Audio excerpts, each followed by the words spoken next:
እንደዚህና በዚህ አይነት ጥርስ ካላችሁ ይሄ ቪዲዮ ለእናንተ ነው። ሰላም ዶክተር ሳዳም ነኝ፣ የፈገግታችሁ ምንጭ።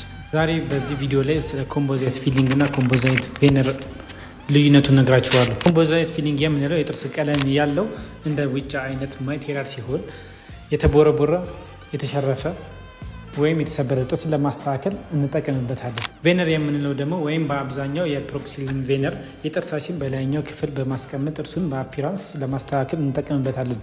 ብዙ ጊዜ የምንጠቀመው ፍንጭትን ለመዝጋት፣ የጥርስ ቀለም ወይም ቅርጽን ለመቀየር፣ በትንሹ የተሰነጠቁ ጥርሶችን ለማስተካከል እንጠቀምበታለን። በተጨማሪ ጥርስን ለማስዋቢያ መንገዶች እንጠቀመዋለን። ስለዚህ ዓላማቸው የተቦረቦረ ጥርስን ለመሙላት ከሆነ ኮምፖዛይት ፊሊንግን እንመክራችኋለሁ። የጥርሳችን ውበት ለመጨመርና የፊት ለፊት ጥርሳችን አካባቢ ጋር ከሆነ ቬነር ኮምፖዛይትን ብንሞላ የተሻለ ነው። ስለዚህ እስቲ አንድ ፔሸንት ዛሬ አሳያችኋለሁ። ከዚህ በፊት ከዛሬ 2 ዓመት በፊት ኮምፖዛይት ፊሊንግ አድርጎ ነበረ። አሁን እስቲ ወደዚህ ልኮ ስለዚህ ዛሬ አንድ ፔሸንት አሳያችኋለሁ። ከዛሬ 2 ዓመት በፊት የኮምፖዛይት ፊሊንግ አድርጎ ነበረ እና ጊዜው በጨመረ ቁጥር ኮምፖዛይት ፊሊንግ ቶሎ ከለር የመቀየር ባህሪ ያለው እና ደግሞ ከጊዜ ሂደት ሽሪንክ ወይ ደግሞ የመጨመር ባህሪ ስላለው ከለሩን ይቀየራል እና ያንን ወደ ቬነር ኮምፖዛይት ስንቀይረው ፕሮሰሱን አሳያችኋለሁ። አብራችሁ እንደምንነገርኳችሁ ከዛሬ 2 ዓመት በፊት ነበር የተሰራው። ከለሩ ልክ እንደምትመለከቱት ቼንጅ አድርጓል። ይሄን እስኪ ቀይረ ወደ ቬነር ኮምፖዛይት እንሞላዋለን። ሙሉ ፕሮሲጀሩን አብራችሁን እዩ።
ስለዚህ እንደተመለከታችሁት ፕሮሲጀሩ ይሄን ይመስላል። በቀጣይ እንድሰራላችሁ የምትፈልጉት ነገር ካለ ኮሜንት ላይ አሳውቁን።